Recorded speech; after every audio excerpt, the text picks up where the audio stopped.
여러분 안녕하십니까. 정적기사 정창준입니다. 국민의힘과 더불어민주당에서 대선 경선 예비후보 등록을 마감하면서 경선 대진표가 완성됐습니다. 국민의힘은 11명의 후보가 출사표를 던졌고 민주당은 3파전으로 치러질 예정입니다. 대선 공약도 속속 공개되고 있습니다. 오늘은 국민의힘 대선 예비후보로 나선 홍준표 전 대구시장, 한동훈 전 대표 차례로 만나보겠습니다. 3부에선 국민의힘 김희정 의원, 더불어민주당 권칠승 의원과 함께 당당 토론 진행합니다. 청취율 조사 기간입니다. 전화 받으시면 KBS 1라디오 정격시사 잘 듣고 있다는 말씀 부탁드립니다. 유튜브 댓글이나 KBS 콩 게시판, 문자 샵 9730으로 의견 주시면 추첨해서 커피 쿠폰 드립니다. 샵 9730은 짧은 문자 50원, 긴 문자는 100원입니다. 정격시사는 유튜브로도 실시간 방송됩니다. 4월 16일 수요일 정격시사 출발합니다.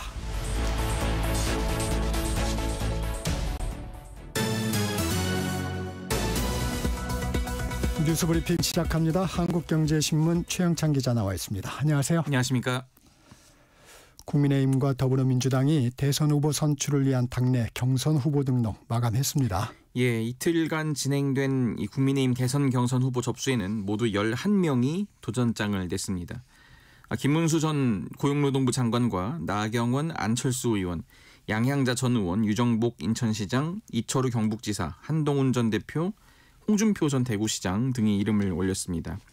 민주당 경선은 김경수 전 경남지사와 김동연 경기지사, 이재명 전 대표 이렇게 3파전으로 확정이 됐습니다. 네. 양당 모두 경선 구도가 정해졌지만 이 국민의 관심박 그들만의 행사가 되지 않을지 우려가 나오고 있습니다. 국민의힘은 중도 확장성이 있다고 평가받는 오세훈 서울시장과 유승민 전 의원이 불참을 했는데 이게 악재로 꼽히고요. 당 안팎에서 쉽게 꺼지지 않는 이 한덕수 대통령 권한대행 사출론도 국민의힘 경선에 찬물을 끼얹는 요소가 되고 있습니다. 민주당에서는 이재명 전 대표 독주가 예상되는 만큼 싱겁게 끝나지 않을까 하는 우려가 나오고 있습니다. 이재명 전 대표는 조용한 경선 모드입니다. 그렇습니다. 이제 재판을 아무래도 받고 있어서 그런 영향이 있는데요. 어제도 대장동 재판이 있다 보니까 공개 일정은 최소화했습니다. 대담 녹화 영상만 공개를 했는데요. 대담에서 이 전 대표는 수사와 기소 분리의 필요성을 언급한 뒤 검찰 수사권 문제를 지적했고 공수처를 대폭 강화할 거라고 예고했습니다. 네. 특히 정치 보복을 안 하겠다면서도 이 통합과 봉합은 다르다고 했고요. 비상계엄은 재발 방지를 위해 진상을 가리고 책임을 물을 거라고 단언했습니다. 김경수 전 지사는 상가 건물의 폐업 공실에서 자영업자들의 애로사항도 청취하는 등 쉴 틈 없는 선거 일정을 소화했고요. 김동연 지사는 경기도청 집무실에서 자동차 업계 관계자들을 만나 이 트럼프발 관세 전쟁에 따른 부품업계 대응책 마련에 주력했습니다. 국민의힘 경선 주자들 박정희 정신을 계승하겠다고 나섰네요. 예, 지금 어제 국민의힘 대선 주자인 김문수 전 장관과 이철우 경북지사가 나란히 박정희 전 대통령 기념관을 찾았습니다. 이들은 우리나라를 절대적 빈곤에서 벗어나 경제 강국으로 거듭나게 한 박정희 정신을 계승하기 위해 모였다고 강조했습니다. 앞서 안철수 의원도 박정희 전 대통령 생가를 방문했고 대선 출사표를 던지면서도 박 전 대통령을 언급했는데요. 이른바 박정희 정신을 내걸어서 전통 지지층의 향수를 자극하고 있습니다. 이거는 아무래도 당내 경선전을 염두에 둔 행보다 이런 분석이 나오고 있고요. 또 본격 경선 레이스와 함께 상호 비방전도 막을 좀 올린 분위기입니다. 네. 안철수 의원은 한동훈 전 대표가 검사 출신에다 정치 경험과 능력이 검증되지 않았다며 이재명 전 대표에게 가장 큰 선물이자 쉬운 상대라고 지적했습니다. 나경원 의원과 한 전 대표 역시 거친 신경전으로 날을 세웠는데요. 지금 1차 경선에서 상위 4명을 추리는 만큼 당분간 좀 불꽃 튀는 신경전이 예고되고 있습니다. 한덕수 권한대행은 대정부 질문 참석 대신 광주를 찾았네요. 예, 한덕수 대행 이틀째 열린 대정부 질문에 나오지 않았습니다. 관세 대응 내부 회의 등에 이어 오후에는 광주광역시 기아자동차 공장을 찾았습니다. 미국 수출 시 관세 25%를 적용받는 이 완성차 업계의 충격 완화를 위해 최선을 다해 협상 중이라고 강조했는데요. 네. 통상 현안이 최우선이란 입장을 재확인하는 행보지만 정치권에서는 지방 일정으로 민심을 가늠해 보려는 것 아니냐 이런 분석도 나왔습니다. 국민의힘 경선엔 예상대로 불참했고 여전히 출마도 불출마도 언급하지 않고 있습니다. 민주당은 선수로 나설 거면 심판 자리에서 빨리 내려오라고 비판했습니다. 정부가 12조 원 규모 추경안을 편성했습니다. 그렇습니다. 정부가 당초 10조 원에서 2조 원 늘어난 12조 원대 필수 추경안을 마련하기로 했습니다. 당장 시급한 사안에 대응하기 위해 예산 규모를 더 키운 겁니다. 추경 사업 내용은 기존과 동일하게 재난, 재해와 통상 대응, 민생 지원에 중점을 두기로 했고요. 각각 3조에서 4조 원의 예산이 편성될 예정입니다. 통상 변화로 수출 위기에 직면한 기업들의 정책 자금 25조 원 이상을 투입하고 수출 바우처 지원 기업도 2배 이상 늘릴 계획입니다. AI와 반도체와 같은 첨단 산업 관련 인프라와 연구개발에도 2조 원 넘게 투입하고요. 네. 이 소상공인의 공공요금 보험료 납부에 사용할 수 있는 연간 50만 원 수준의 이 부담 경감 크레딧을 신설하고 이 연매출 30억 원 이하 사업장에 사용한 카드 소비 전년 대비 증가분의 일부를 온누리 상품권으로 환급하는 상생 페이백 사업도 추진합니다. 이제 공은 국회로 넘어갔습니다. 예, 최상목 부총리는 늦어도 다음 주 초 국회에 제출할 예정이라고 밝혔습니다. 최대한 빨리 통과되도록 국회에 설명하고 적극적인 협조도 구하겠다고 했는데요. 네. 정치권에서는 국민의힘과 민주당을 가리지 않고 경제 위기를 타개하기 위해 좀 부족한 것 아니냐 이런 질타가 나왔습니다. 네. 어제 대정부 질문에서 이종욱 국민의힘 의원이 같이 지적했는데요. 최 부총리는 그동안 버티기 어려운 소상공인들을 지원하는 것은 가능하지만 이 모든 국민을 대상으로 하는 경기 부양의 필요성은 현재는 크지 않다고 생각한다고 말했습니다. 민주당 안도걸 의원도 지금 시장에서는 120조 원 규모 추경을 원한다 이런 취지로 질의를 했는데요. 이에 대해 최 부총리는 올해 이제 국채 발행 규모도 좀 감안을 해야 된다고 답을 했습니다. 추경안은 이달 말에서 다음 달 초 국회 통과할 가능성이 큰데 그러더라도 3, 4분기나 돼야 본격적인 예산 집행이 가능합니다. 미국 에너지부가 지정한 민간국가 리스트 결국 막지 못했습니다. 예, 결국 이 조치가 내려졌습니다. 민간국가 리스트는 미국 에너지부 내부 규정이고 공식적으로 대외 공개하지는 않습니다. 미국 정부는 대외적으로 새로운 제한은 없고 한국과 긴밀하게 과학, 산업 분야에 대한 협력을 지속하겠다는 입장을 밝혔습니다. 하지만 동맹국인 한국을 과학 분야 협력에서는 북한과 사실상 비슷하게 취급을 하면서 한미동맹에도 지금 상징적인 의미에서 타격이 있을 수 있다는 지적이 나오고 있는데요. 정부는 관계부 부처와 함께 미 에너지부와 그 국장급 실무협의 등 적극적인 교섭을 지속하고 있다고 밝혔습니다. 네. 다만 민간국가 해제와 관련해서는 미국 측 내부 절차에 따라 진행되는 것으로 좀 더 시간이 필요할 것으로 보인다고 밝혔습니다. 북한이 계엄 사태까지 이용해서 대규모 해킹 작전을 벌였다고요? 예, 제목이 이런 게 있습니다. 방첩사가 작성한 계엄 문건 공개 이런 파일이 첨부된 이메일인데 네. 작년 11월부터 2달간 외교, 국방, 통일 분야 전문가와 종사자 17,000여 명이 이 이메일을 받았습니다. 그러니까 횟수만 보면은 지금 12만 회가 넘는데요. 파일을 누르면은 개인정보를 빼가는 악성 프로그램이 PC에 깔립니다. 오늘의 운세라든지 세금 환급, 건강정보 이렇게 좀 약간 솔깃한 이메일로 유인해서 아이디와 비밀번호를 요구하는 사이트로 연결되는데 입력했다가는 그대로 정보가 이제 새 나가는 겁니다. 네. 경찰 수사 결과 모두 북한 해킹 조직 수행으로 드러났고요. 이들이 임대에 사용한 서버를 확보해서 분석했더니 포구라든지 폐지 같은 북한식 용어가 많이 발견됐습니다. 네. 총 120명이 개인정보를 빼앗기는 피해를 봤는데요. 경찰은 라자루스, 김수키 등 기존에 알려진 것과 다른 새로운 북한 해킹 조직의 소행으로 보고 있습니다. 피해를 당하지 않으려면 출처가 불분명한 메일은 열어보지 말아야 한다고 주의를 당부했습니다. 세월호 참사 11주기입니다. 네, 세월호 참사 11주기인 오늘 서울과 경기 안산시에서 참사 희생자들을 위로하는 추모 행사가 열립니다. 4.16연대는 오늘 오후 3시 안산시 화랑유원지에서 참사 기억식을 열고 추도사 낭독과 추모 영상 상연 그리고 이제 뮤지컬 합창 공연 등을 진행합니다. 민주당 대선 주자들 이재명 전 대표라든지 김경수 전 지사, 김동연 지사 모두 참석을 합니다. 서울시의회 앞에 마련된 세월호 기억공간에서도 추모객을 맞이하고 오후 4시 16분부터 시민기억식이 진행됩니다. 여기까지 듣겠습니다. 뉴스브리핑 한국경제신문 최영창 기자였습니다. 고맙습니다. 감사합니다. 전격기사 듣고 계신 지금 시각 7시 30분입니다. 날씨와 교통정보 듣고 전격 인터뷰로 이어갑니다. 전격 시사 날씨 정보입니다. 어제 아침보다 공기가 조금 부드러워졌습니다. 지금 서울이 7.4도, 부산 11도 등으로 어제 아침보다 1도에서 4도 정도 높고요. 한낮에는 서울 22도, 대전, 광주 24도, 대구 26도 등으로 어제보다 4도에서 10도 정도 오르면서 5월 중순만큼 따뜻할 전망입니다. 큰 일교차를 주의하시기 바랍니다. 오늘 전국이 대체로 맑겠지만 아침까지 서해안과 중부 내륙, 전라도 내륙에는 안개가 끼는 곳이 많겠고요. 오후부터는 바람이 강하게 불겠습니다. 내일은 경기 남부와 인천, 강원 중남부 지역에 비가 가끔 내릴 전망입니다.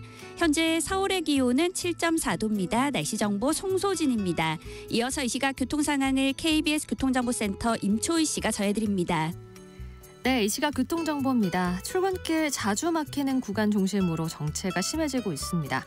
서울 시내 북부 간선도로 구리 방향 목동나들목 1차로에선 사고 처리 중입니다. 하월곡부터 사고 여파받아 정체고요.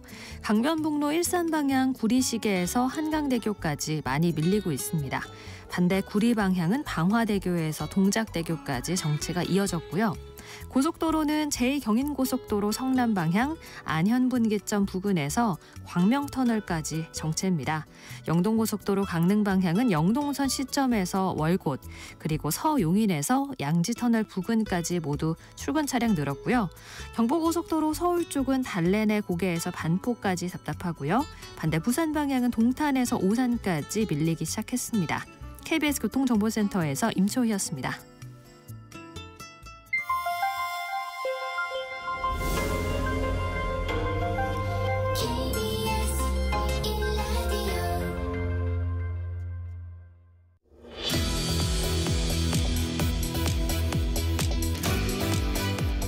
전격 인터뷰, 오늘은 국민의힘 대선 경선 출마자들 차례로 만나보겠습니다.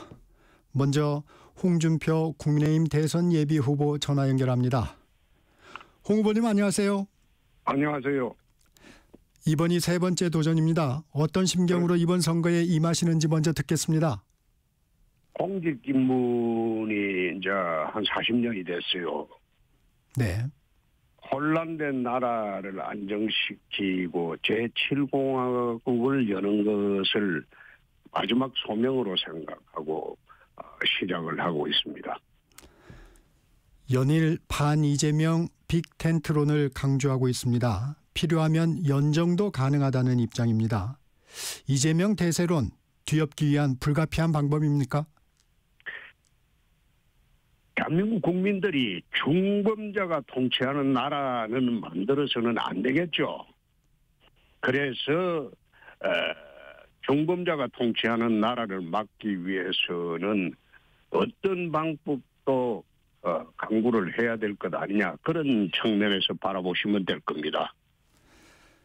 이제 국민의힘 민주당 모두 경선 후보 등록을 마쳤는데 빅텐트론, 누구를 어느 범위까지 염두에 두고 말씀하시는 건가요? 지금 반 이재명 전선에 있는 민주당 분들도 전부 포함을 해야 되겠죠. 그리고 우리 보수 진영에 계신 분들은 전부 포함이 또 되어야 되겠죠. 지금 특정인을 거론하는 것은 결례가 되는 경우가 있습니다. 그래서 그것은 경선이 끝난 후에 후보가 되면 바로 추진을 해서 빅텐트론으로 이번 선거를 치를 수밖에 없지 않느냐, 그런 생각입니다. 국민의힘 대선 후보가 중심이 되는 거죠? 그렇습니다. 지금 선거 기간이 경선 끝나면 불과 20며칠밖에 안 남았어요. 네. 거기에 무슨 또 경선을 하고 할 수 있겠습니까? 그거는 저희들이 정치력을 발휘해서 이재명 중범죄자가 통치하는 나라는 만들어서는 안 된다는 그런 공통적인 생각을 갖고 있는 분이 많습니다. 그분들 다 모시고 해야 되겠죠. 지금 방금 전에 말씀해 주셨는데 빅텐트를 얘기하시면서 후보 단일화는 경선이 아닌 정치적으로 해결할 문제라고 말씀을 하셨더라고요. 어떤 의미신가요? 그것은 전부 모여드는 분들이 이제 새로운 정부를 구성하고 난 뒤에 각자의 역할에 따라서 전부 같이 일을 할 수 있는 공간을 만든다는 거죠. 같이 일할 수 있는 공간을 만들겠다. 그렇습니다. 경선의 방식은 아니다. 경선할 시간이 있겠어요? 개혁신당 이준석 후보는 우리 쪽으로 와야 한다고 강조하셨는데 이준석 후보는 단일화나 빅텐트에 선을 긋고 있습니다. 국민의힘 대선 후보가 되시면 어떻게 끌어오시겠습니까? 그거는 지금 말하는 거는 결례죠. 같은 후보인데 같은 후보가 될 건데 결례죠. 그거는 그 이후에 이야기할 거고. 알겠습니다. 그 이준석 후보 같은 경우는 환지본처라는 말이 있습니다. 네. 원래 자리로 돌아온다는 겁니다. 그렇게 돼야 되겠죠? 네. 국민의힘 당내 경선이 본격화됩니다. 신경 쓰이는 후보 있으십니까? 없습니다. 네. 이 경선이 네. 이 탄핵 대선이 시간이 없어요.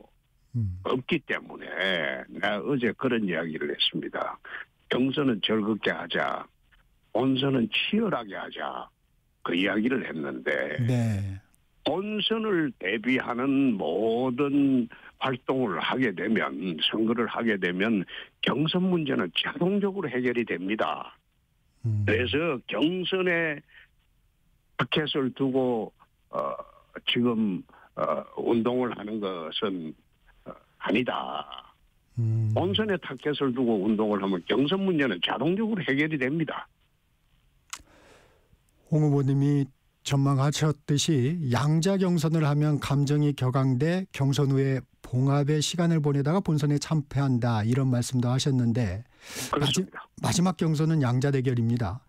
과열되면 그런데 2차에서 끝내는 방향으로 추진을 하겠습니다. 파반으로. 양자 경선에는 그렇습니다. 양자 경선은 없는 방향으로 우리는 추진하기로 그렇게 지금 운동 일정을 잡고 있습니다. 말씀하신 대로 양자 대결이 과열되면 네거티브 경선이 불가피하지 않을까 하는 생각에서입니까? 그렇습니다. 어제 오세훈 시장과 저녁을 함께 했는데 어떤 얘기들 나누셨습니까? 오 시장이 이제 어제 서로 좀 보기로 하고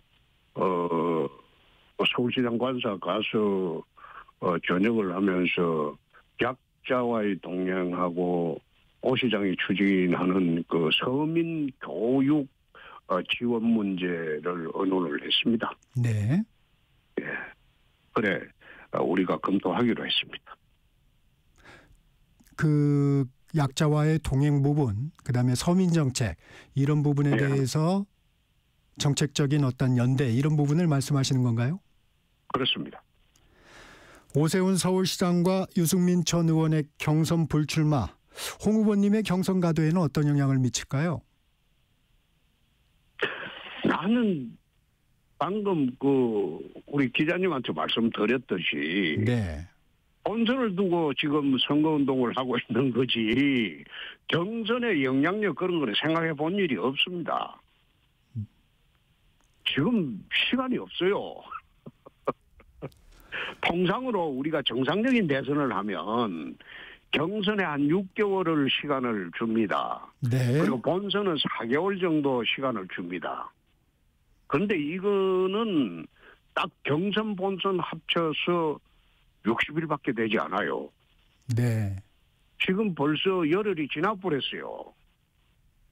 그래서 거기에 경선에 매몰되고 그다음에 본선을 하겠다 그거 하기에는 시간이 너무 없어요. 이재명하고 홍준표 구도를 제대로 만들면 경선 문제는 자동적으로 해결이 됩니다. 다른 후보들이 좀 섭섭해 하실 것 같아서 한 가지만 더 여쭙겠습니다. 경선을 이래 하게 되면 네. 선거는 자기가 잘해야 돼요. 남을 의식하고 경쟁자를 의식하고 그렇게 하면 선거가 상당히 어려워집니다. 자기가 잘해서 되는 게 가장 바람직한 선거입니다. 남이 실수해서 되는 선거도 있을 수가 있어요. 그러나 대부분의 선거는 자기가 잘하면 되는 겁니다. 그래서 우리는 다른 후보 의식하지 않고 우리가 세운 그 플랜대로 그리고 우리가 가는 길대로 그냥 앞만 보고 가는 겁니다. 선거가 원래 그렇게 해야 됩니다. 홍 후보님이 강조하시니까 준비한 질문이 있는데 그냥 넘어가겠습니다. 그 부분은. 네. 예. 출마 선언 당시 이재명 전 대표의 사법 리스크를 강조하셨는데 이재명 전 대표가 대통령이 돼서는 안 되는 이유 뭔가요? 범죄자의 나라, 중범죄자의 나라가 되죠. 그거는 바람직스럽지 않죠. 두 정권을 비교하는 홍준표 정권, 이재명 정권을 비교하는 비교표가 우리 캠프에 있습니다. 네. 이재명의 나라가 되면 어떤 나라가 될 것인가? 홍준표의 나라가 되면 어떤 나라가 될 것인가?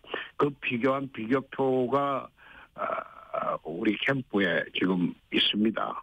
아마 오늘부터 본격적으로 국민들한테 알릴 것으로 봅니다. 비교표 조금 설명해 주시면 어떻습니까?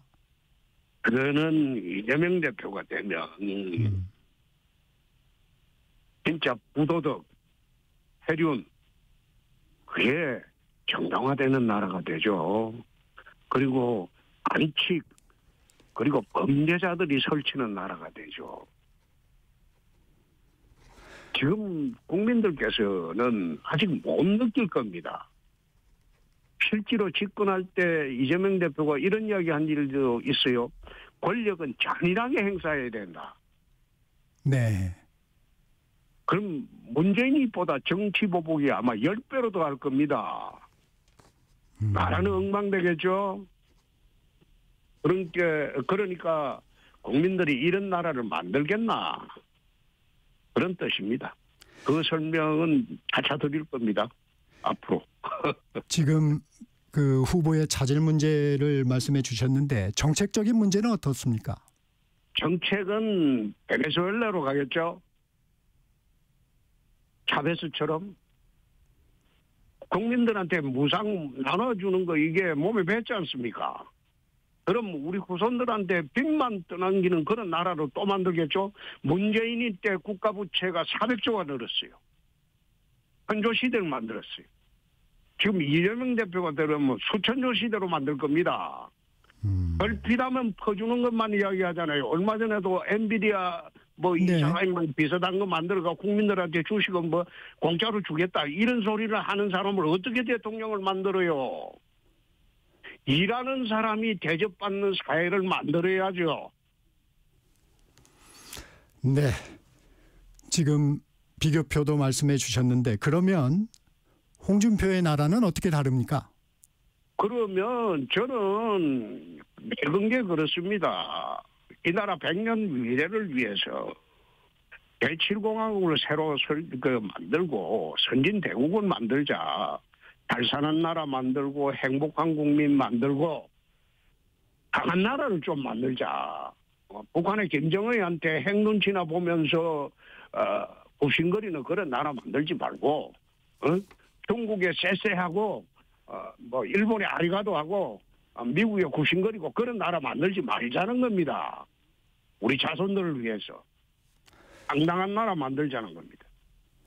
이 부분도 하나 여쭤보겠습니다. 더불어민주당에서는 이른바 명태균 게이트 연루를 지속적으로 제기하고 있습니다. 네. 홍 후보님 주변 인물들의 연관설이 나오는데 명확한 입장 밝혀주시면 어떻습니까?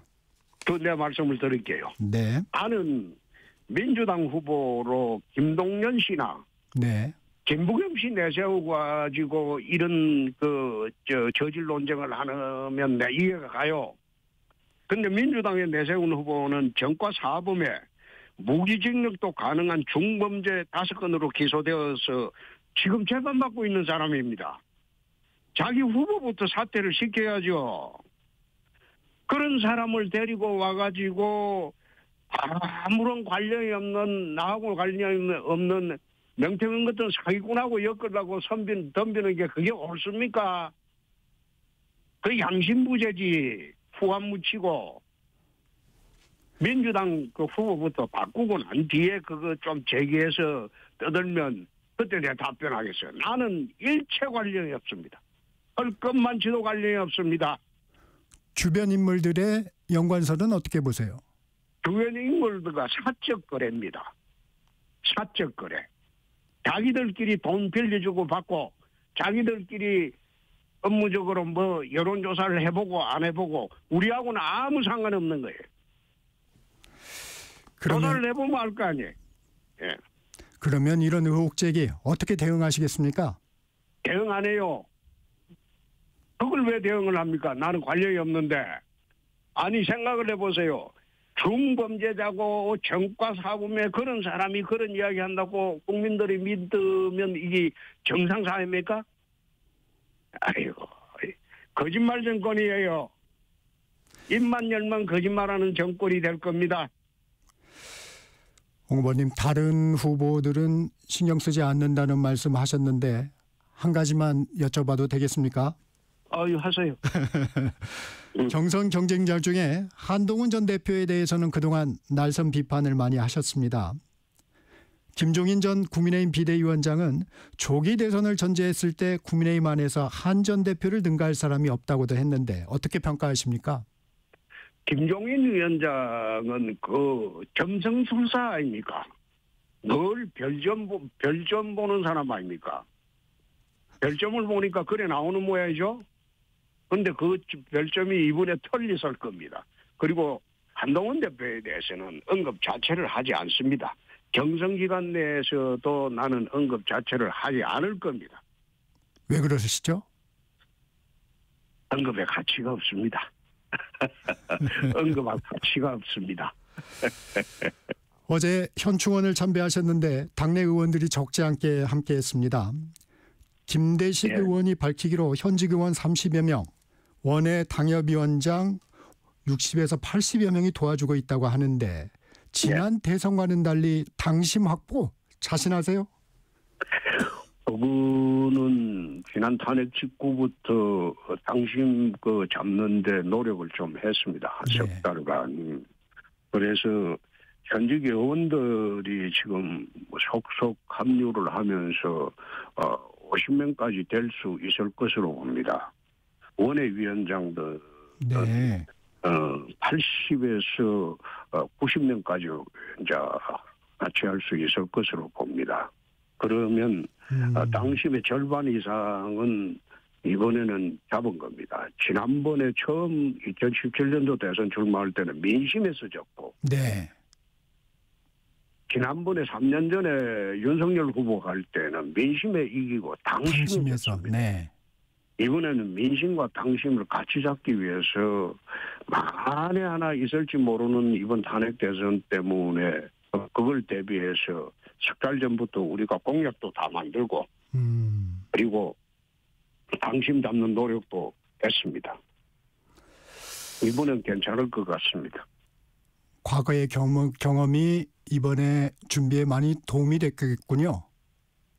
그렇죠. 실패를 계속하면 안 되겠죠. 네. 한덕수 대통령 권한대행 차출설에 대해 여진이 계속되고 있습니다. 무소속 단일화설도 나오고 있는데. 말도 안 되는 말이라서 내가 답변을 안 하겠습니다. 네네. 저희가 비상식적인 이야기죠. 예. 저희가 여쭤보고 싶은 건 한 대행이 대선에 대해 명확한 입장 표명을 해야 한다고 보십니까? 그럴 필요도 없습니다. 한덕수 대행은 관료입니다. 선거를 중립적으로 관리해야 하는 관료입니다. 그래서 거기에 대한 명확한 입장이고 뭐고 할 필요가 없죠. 각자 일을 열심히 하면 되는 거죠. 네. 나는 그거 가지고 우리 당 내부를 흔들려고 하는 것도 나는 그 어마어마한 술책이라고 봅니다. 한덕수 대행 내 잘 알고 있습니다. 그분 그런 짓 할 사람 아닙니다. 네, 이어가겠습니다. 정치 부분 18개 공약을 제시하면서 국가 대개혁 구상을 발표했습니다. 차기 정부에서 우선순위가 있다면 가장 시급히 해야 할 일은 뭐라고 보십니까? 정말 해야 할 거는 이제 개헌인데 개헌으로 추진을 하면서 개헌 이외에 좀 해야 할 부분이 정치 부분에서는 수사기구 개편이죠. 수사기구. 네. 예. 지금 그 문재인 대통령이 나가면서 검수완박 운동하면서 경찰, 공수처, 검사들, 검찰, 공수처, 경찰 이 엉망으로 만들어놨어요. 그래서 수사기구를 일어날 필요가 있습니다.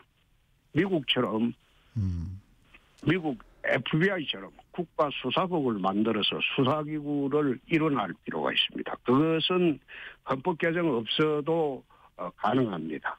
그것부터 가장 먼저 해야 되겠죠.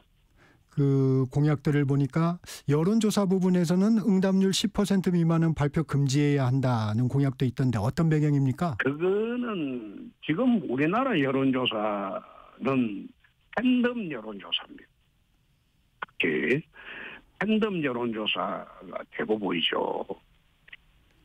ARS 같은 경우에는 그것은 응답하는 사람들은 거의 광적인 지지 계층입니다.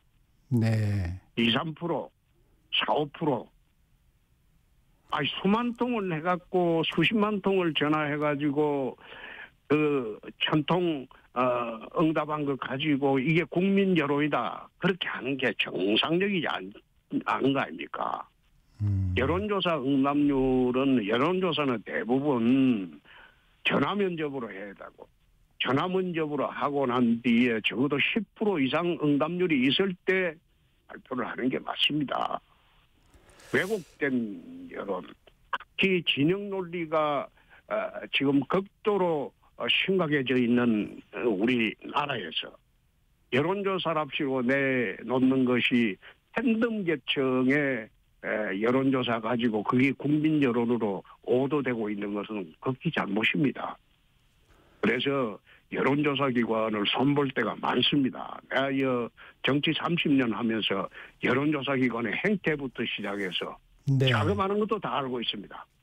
상당수가 명태균식 여론조사를 지금도 하고 있습니다. 이렇게 하면 안 되겠죠.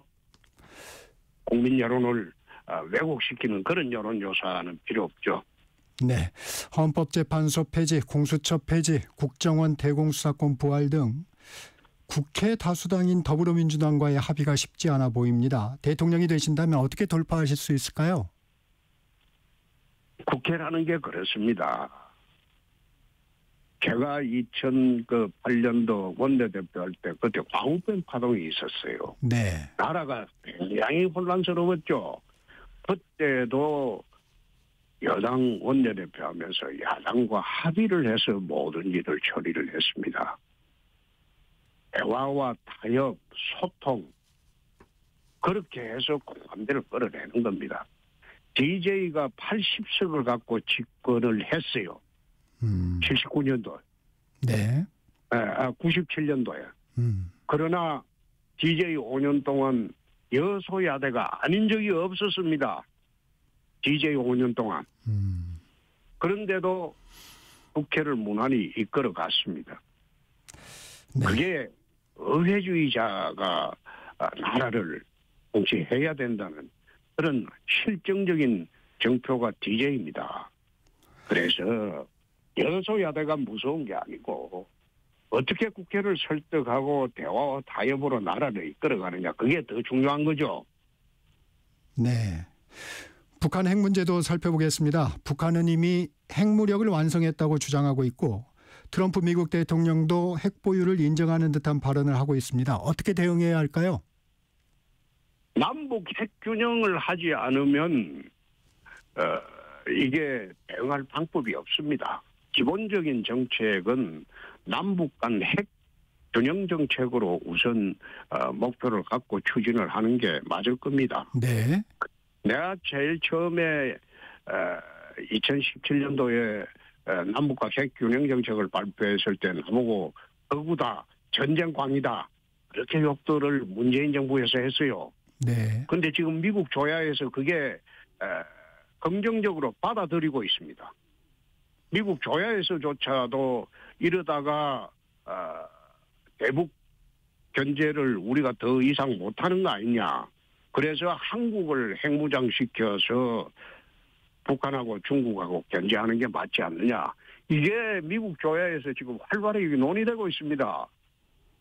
네. 처음에 2017년도에 내가 그 이야기했을 때 나를 정신병자로 몰았어요. 언론도 그랬어요. 근데 그 말이 틀렸습니까? 네. 미국 조야에서부터 지금 그 방향으로 나가고 있습니다. 네. 우리도 이제 정신을 차려야 할 때입니다. 내가 네. 이 한마디는 하죠. 여기 경제는 먹고 사는 문제에 불과하지만은 안보는 죽고 사는 문제입니다. 네. 여기까지 듣겠습니다. 지금까지 홍준표 국민의힘 대선 예비 후보였습니다. 고맙습니다. 고맙습니다. 정격시사 1부 마칩니다.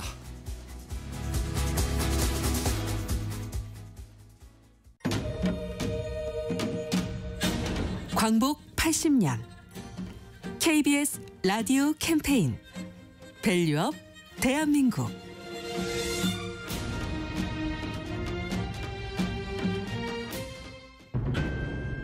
저는 문화 커뮤니케이터로 활동하고 있는 이인권입니다.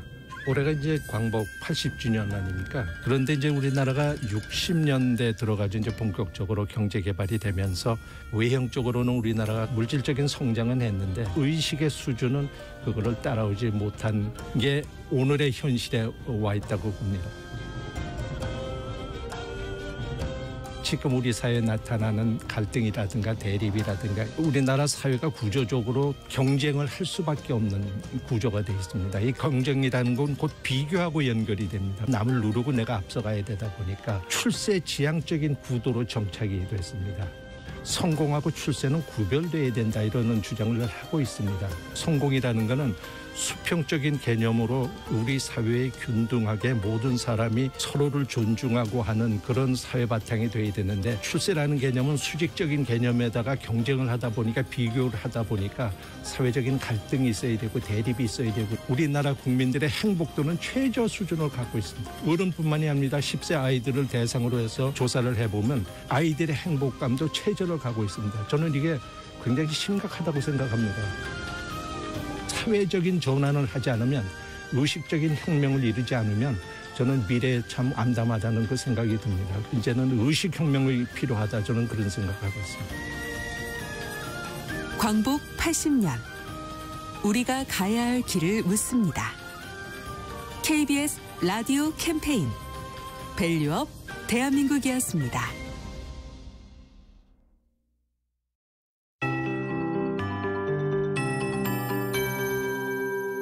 KBS 58분 날씨.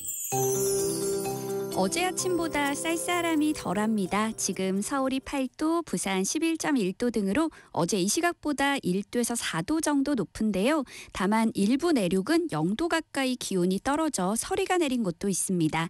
한낮에는 서울 22도, 강릉과 제주 23도, 대전, 광주 24도, 대구 26도 등으로 어제보다 4도에서 10도가량 오르면서 5월 중순만큼 따뜻할 전망입니다. 일교차가 15도 안팎으로 무척 크게 벌어지니까요. 건강관리에 더욱 주의하시기 바랍니다. 오늘 전국이 대체로 맑겠고 공기도 깨끗하겠습니다. 다만 아침까지 서해안과 중부 내륙, 전라도 내륙을 중심으로 안개가 껴서 가시거리가 짧은 곳이 많겠습니다. 또 오늘도 봄바람이 강하게 불겠는데요. 오후부터 더욱 바람이 강해지겠습니다.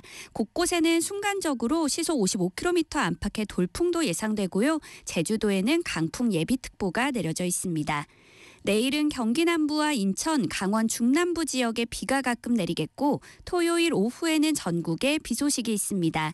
기온은 당분간 평년보다 조금 높아서 따뜻한 봄 날씨가 이어지겠는데요. 큰 일교차는 주의를 하셔야겠습니다. 현재 서울의 기온은 8.2도입니다. 송소진입니다.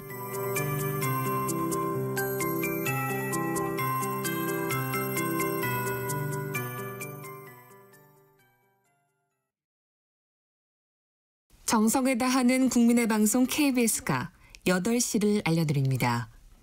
AM 711kHz, FM 97.3MHz, KBS 1라디오입니다. HLKA.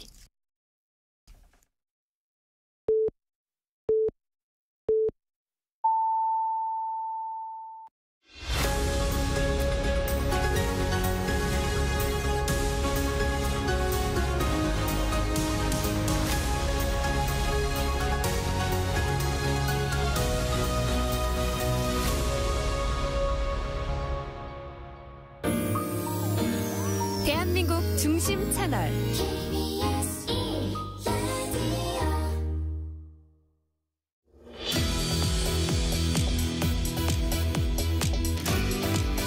정적 인터뷰, 이번엔 국민의힘 대선 예비 후보 한동훈 전 대표 만나보겠습니다. 후보님 어서 오세요. 안녕하세요. 반갑습니다. 국민의힘 경선 후보 등록 마쳤습니다. 오늘부터 본격적인 이제 경선 일정이 시작되는데 어떤 각오로 임하시겠습니까? 죽을 각오로 싸워서 이기겠습니다. 우리 지지층이 바라고 대한민국이 바라는 것이 위험한 세상을 막고 새로운 미래, 그리고 발전하는 미래, 성장하는 미래를 만드는 거라고 생각합니다. 그걸 위해서 몸을 바치겠습니다. 왜 지금 이 시기에 한동훈이 대한민국에 필요한가요? 지금은 시대 교체가 필요한 때입니다. 87년 체제에서 계엄과 탄핵이 조문에 없지 않았잖아요.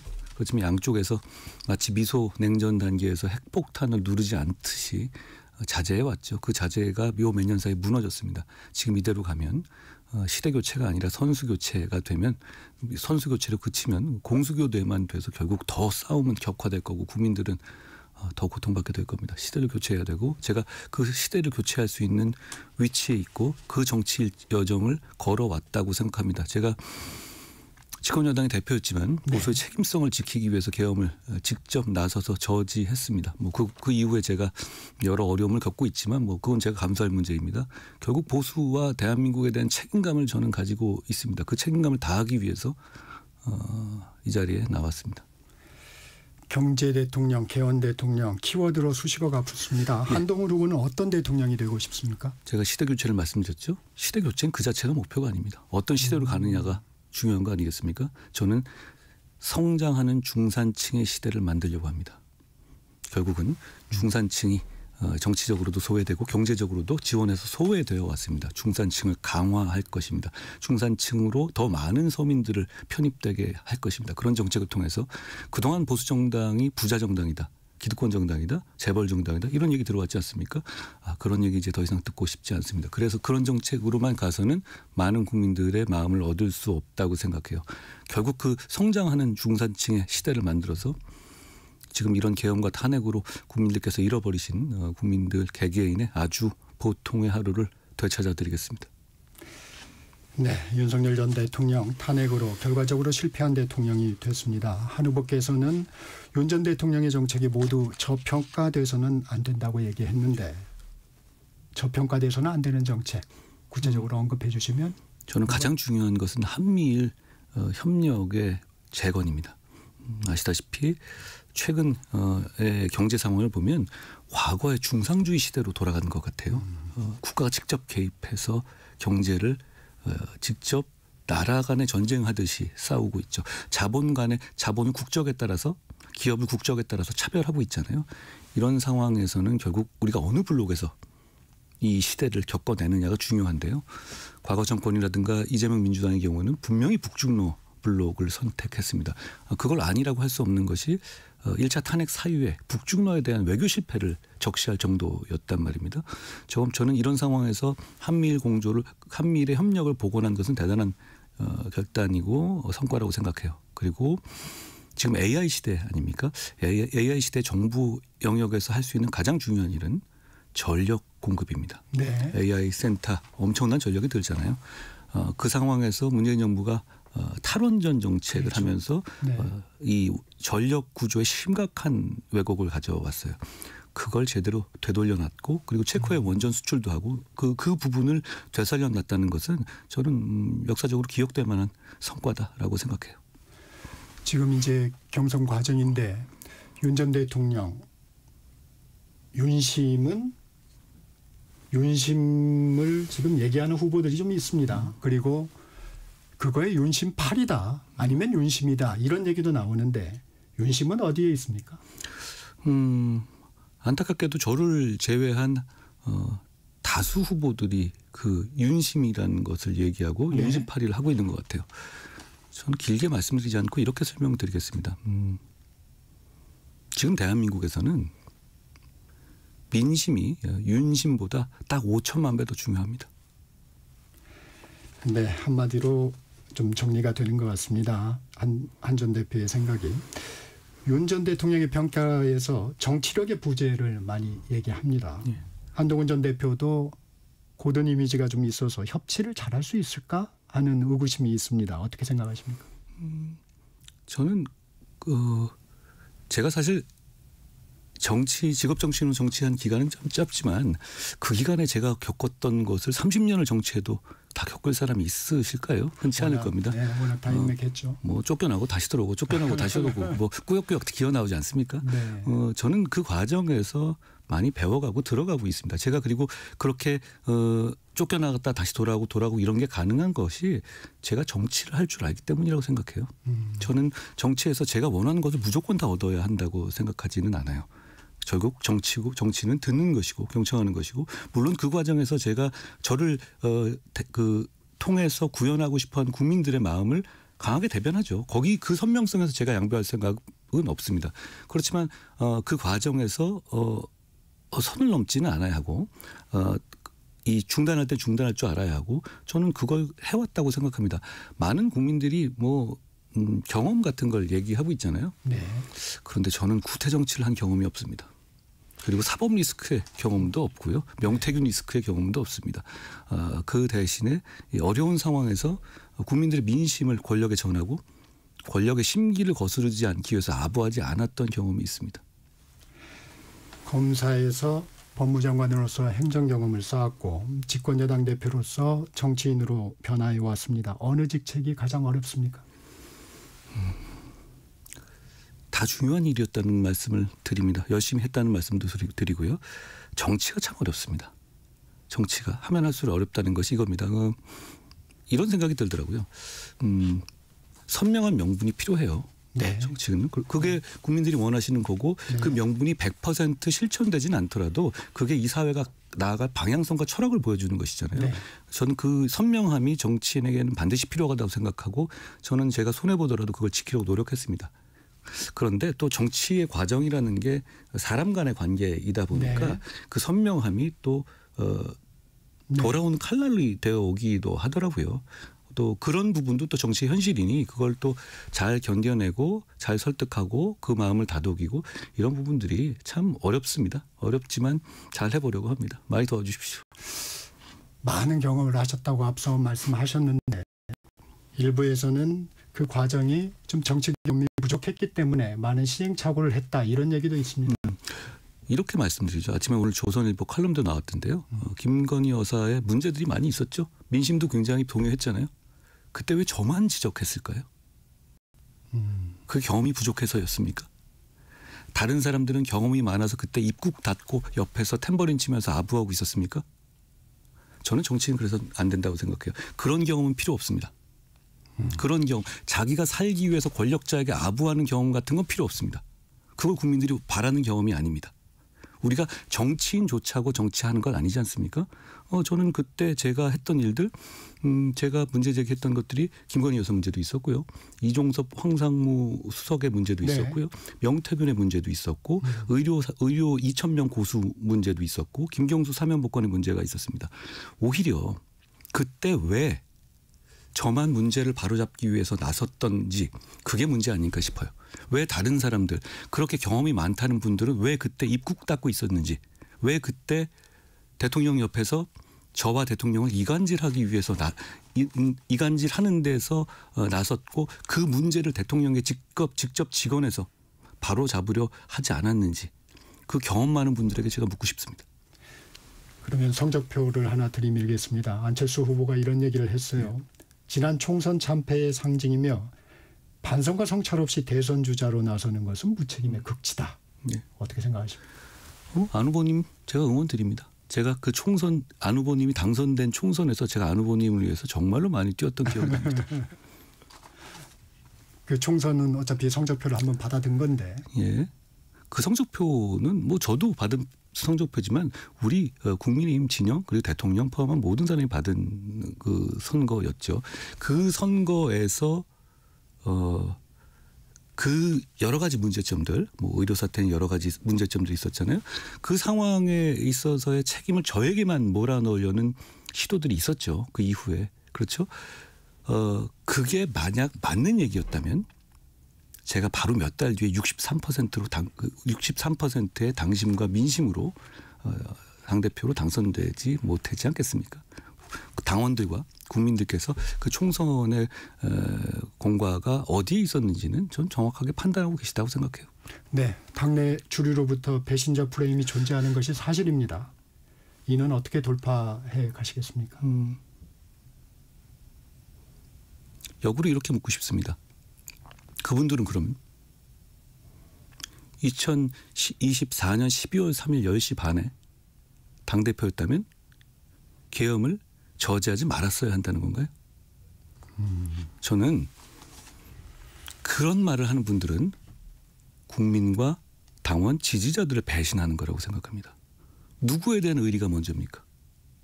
정치인이 누구에 대한 의리를 먼저 생각해야 하는 겁니까? 대한민국입니까? 아니면 윤석열 개인입니까? 탄핵 과정에서 탄핵에 반대했던 보수층도 적지 않습니다. 예. 보수 정당의 대선 후보로서 이분들은 좀 어떻게 설득해 가시겠습니까? 저는 그 마음을 이해합니다. 그리고 공감해요. 이렇게 나눠서 말씀드리죠. 정치인으로서라면 계엄을 옹호해서는 안 됩니다. 그건 민주주의자로서 할 수 있는 문제가 아닙니다. 토론의 영역도 아닙니다. 계엄을 막아야죠. 그럼 유혈 사태 놔둘 거예요? 대한민국의 성취를 무너뜨릴 겁니까? 계엄은 막아야 합니다. 이건 토론의 영역이 아닙니다. 그렇지만 국민들 입장에서는 이재명 위험한 정권이 이렇게 되는 거 아니야? 라는 공포심과 그걸 막겠다는 애국심으로 광장에 나서실 수 있는 겁니다. 그리고 그분들이 그렇게 광장으로 나서시게 돼서 탄핵을 정말 반대하고 자기 시간 써가면서 선의로 애국심을 발휘하고 그 추운데 엄동설안에 그렇게 나오시게 한 것에 대해서 저는 책임 있는 정치인으로서 대단히 죄송하게 생각해요.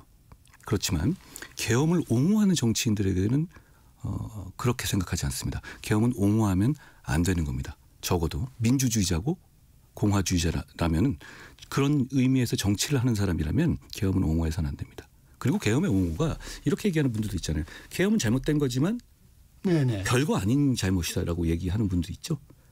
그렇죠? 그러니까 계엄은 잘못됐지만 대통령직을 그대로 수행해도 될 정도의 별거 아닌 해프닝이다. 이렇게 생각하는 분들도 계시잖아요. 지금도 공공연히 헌법재판소의 8대 0, 각 항목 기준으로 보면 40대 0에 보수를 대변하는 재판관까지 포함해서 그런 결론이 나왔음에도 불구하고 그런 얘기를 하는 분들이 계십니다. 그건 계엄을 옹호하는 겁니다. 계엄을 예를 들어서 무단횡단 같은 정도의 절차적 문제다. 이런 정도로 생각한다면 그거는 계엄에는 반대했어라고 말할 수 있는 게 아닙니다. 계엄은 심각한 문제예요. 그렇기 때문에 제가 그 얘기를 듣자마자 잘못된 것이고 국민과 함께 막겠다고 제일 먼저 저지하고 나섰던 겁니다. 이 계엄은 잘못됐지만 탄핵에는 동의 못하겠다. 약간 이런 메시지가 주는 혼선이 좀 있었습니다. 제가 그 말씀을 드린 거고요. 그렇지만 국민들께서는 얼마든지 그렇게 생각하실 수 있어요. 왜냐하면 아니 지금 국민들께서는 지금 정말 위험한 이재명 정권이 들어올 것 같은 그걸 막아야 되겠다. 그럼 1차 그걸 막는 저지선 마지노선으로서 탄핵은 안 돼라고 하실 수 있죠. 합리적인 판단이에요. 저는 그 점에 대해서 국민들의 마음을 충분히 이해하고 저는 그런 거잖아요. 이건 어차피 이 대통령이 물러나더라도 우리가 계엄에 대한 입장을 제대로 확립하고 더 나은 미래를 국민들께 보여드리고 이재명 민주당을 어떻게 꺾을 수 있는지 자신감을 보여드리면 우리가 이길 수 있다. 저는 이 얘기를 계속했습니다.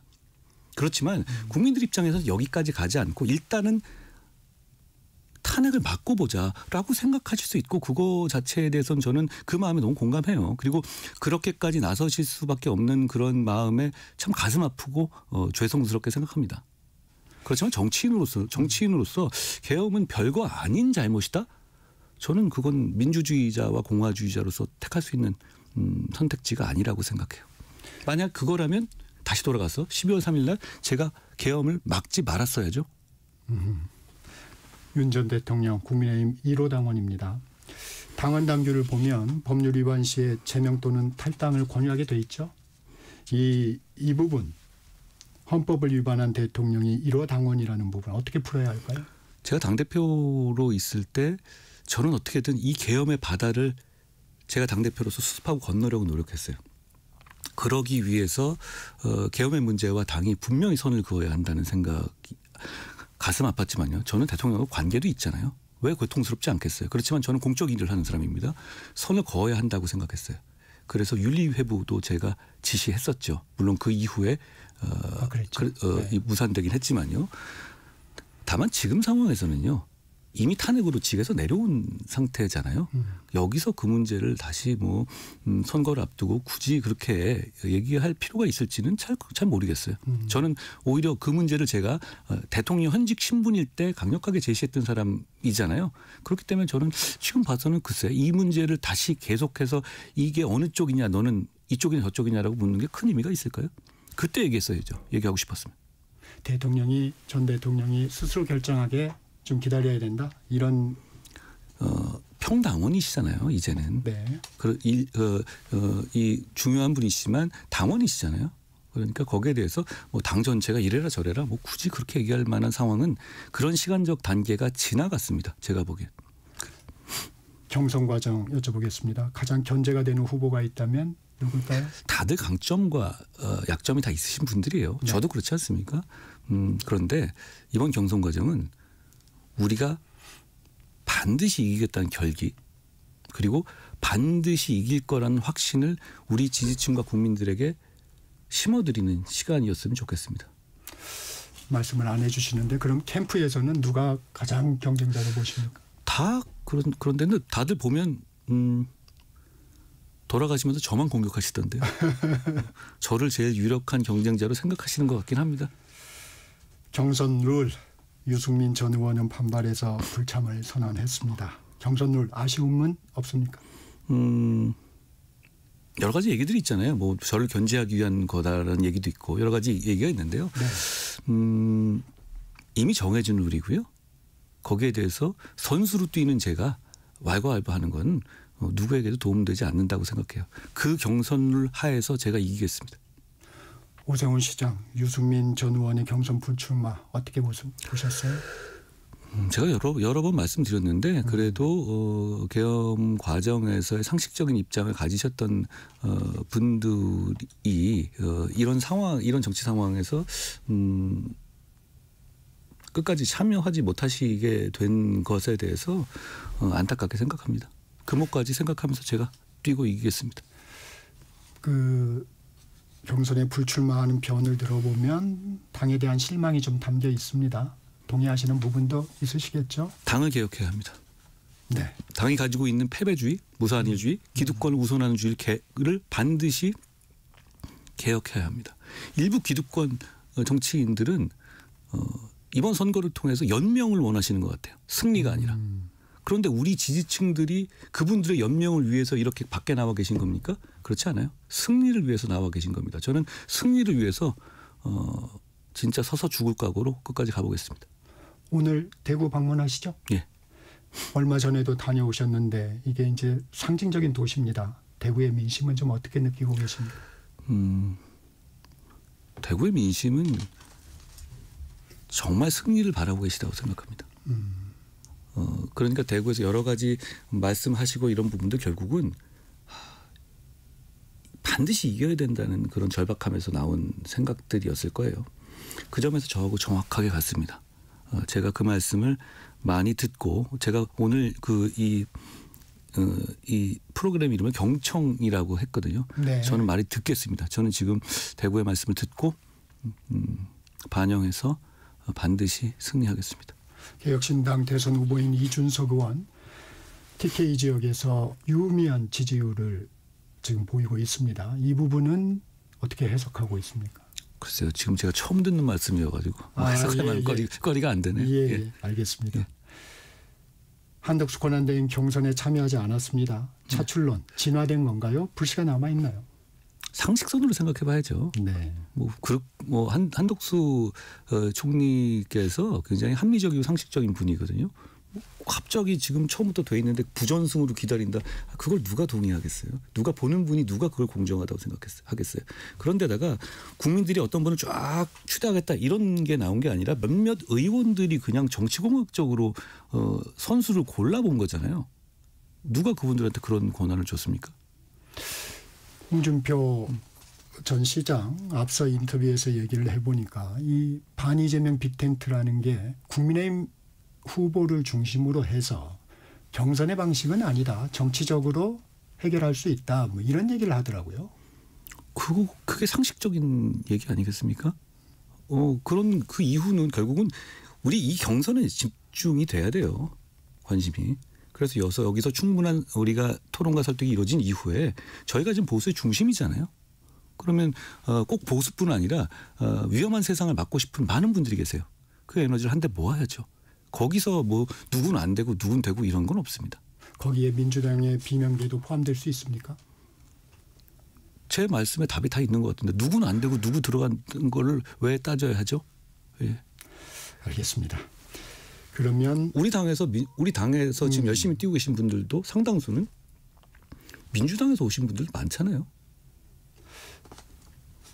한 대표 말씀을 들어보면 연정에 대해서는 좀 선을 긋고 있는 것 같아요. 연정이요? 예, 그 부분은 어떻습니까? 어떤 말씀에서 연정이죠? 홍준표 전 시장은 연정도 가능하다 집권하면 이런 얘기를 했던데.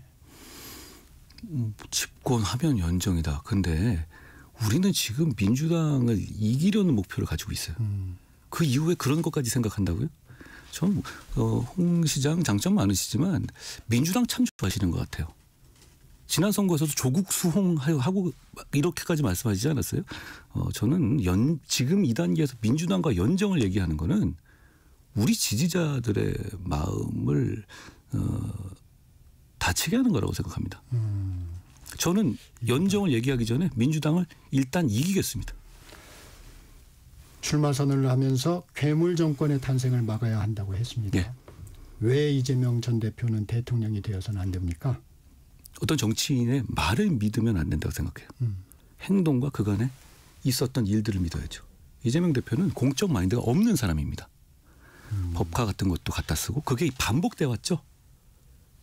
어떤 공적 마인드를 그리고 자기의 방어를 위해서 공적인 어떤 기구를 활용하는 것을 반복해 왔어요.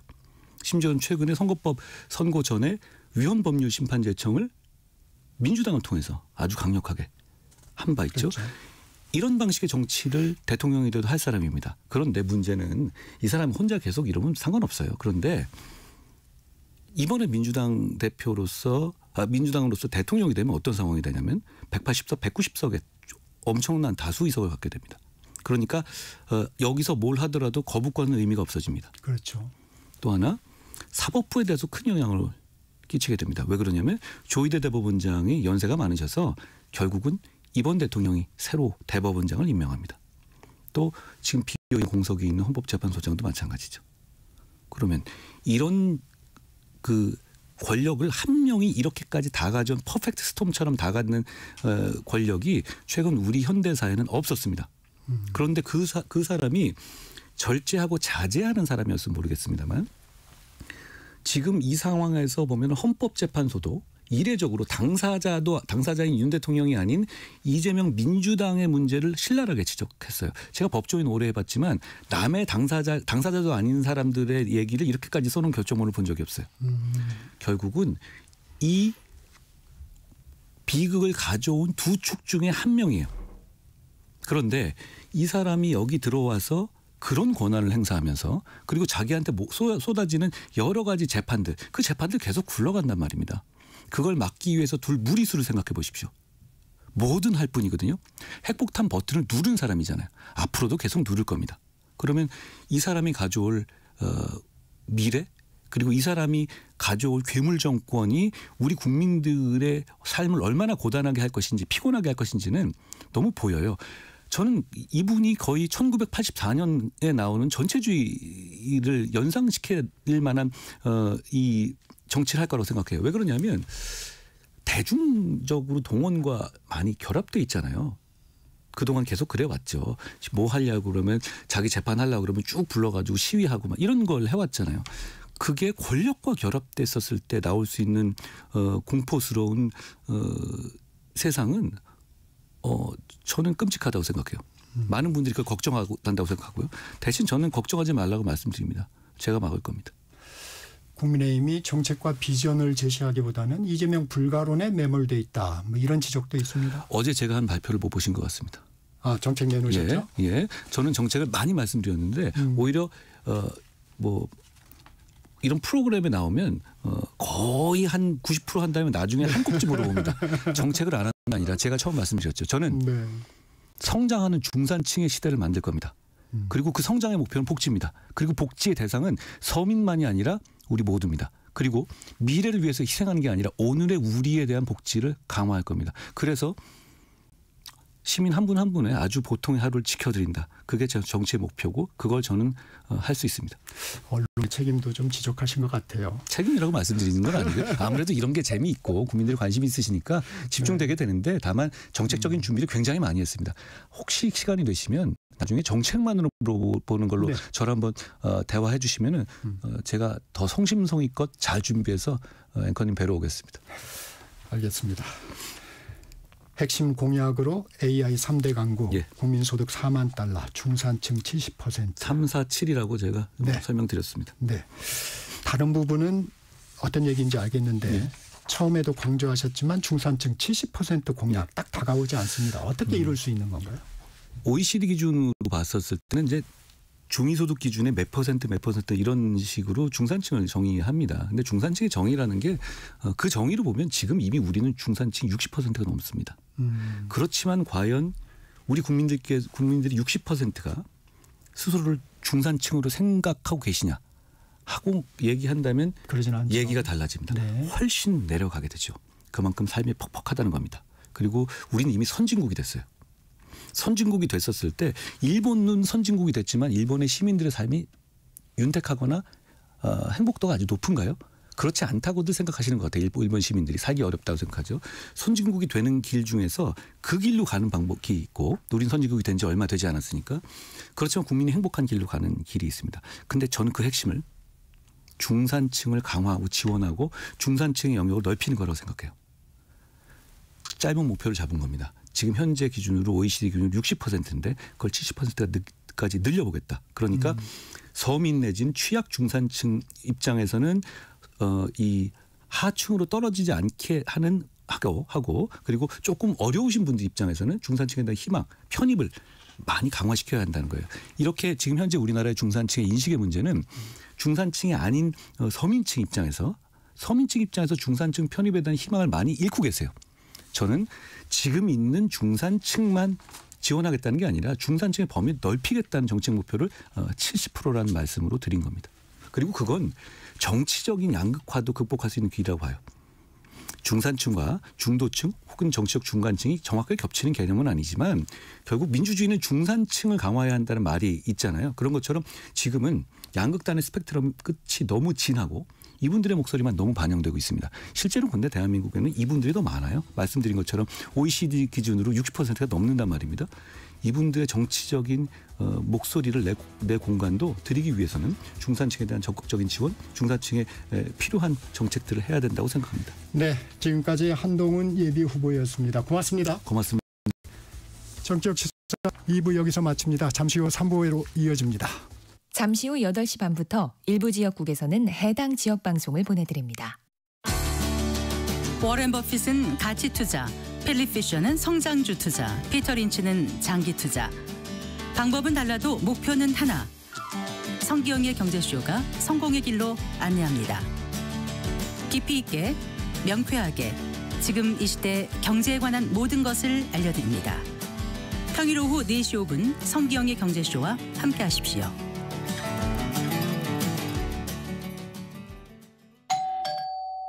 편지 왔습니다. 퇴근길 지친 당신에게 힘이 되는 뉴스를 전해드립니다. 매일 저녁 5시 5분 당신과 함께 읽는 세상 이야기 KBS 1라디오 뉴스레터 K. 지금 시각은 8시 30분입니다. KBS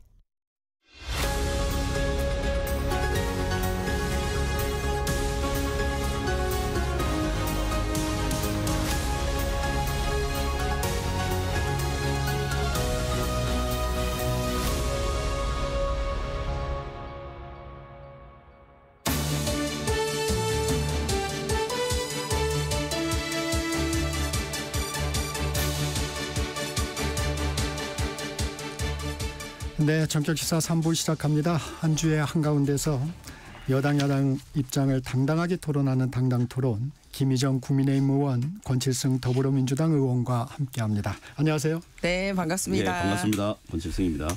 김희정입니다. 네, 바로 현안 들어가겠습니다. 국민의힘 민주당 대선 경선 후보 등록 마감됐습니다. 한덕수 대통령 권한대행은 경선에 참여하지 않았습니다. 한대행 차출론 이제 사그라진 건가요? 김희정 의원님.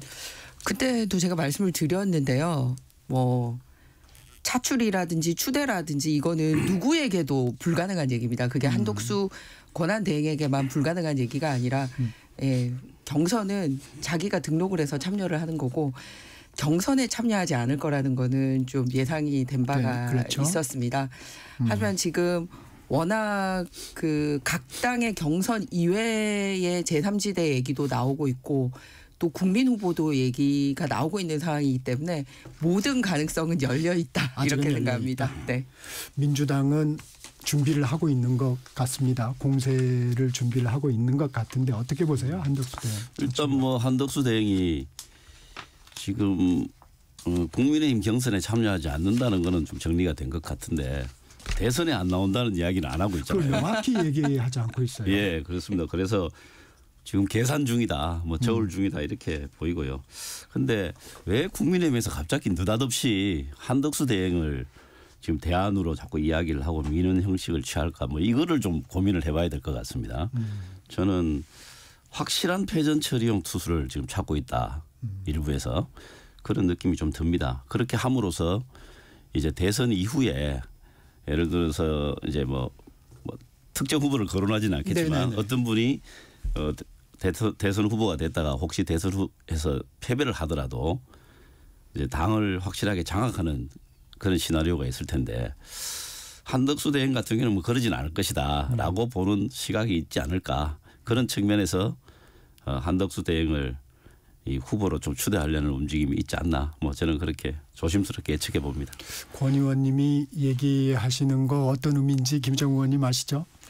완전히 이재명이 이길 거고 우리는 질 거다, 뭐 이 얘기를 대놓고 하려고 하시는 거 아닙니까? 한덕수 차출론의 배경에 이 당권에 관심이 있는 친윤계가 있지 않느냐, 뭐 이런 그러니까 얘기는. 제 얘기는 지금 대선이 목전에 있는데 증거를 전제로 한 당권 얘기를 남의 당에 하는 것 자체가 너무 민주당이 오만하지 않나 이렇게 생각합니다. 물론 지금 국민의 지지가 낮습니다. 하지만 경선을 통해서 한쪽은 민주당은 소위 기득권을 지키기 위한 경선 과정이 될 거라고 보고요.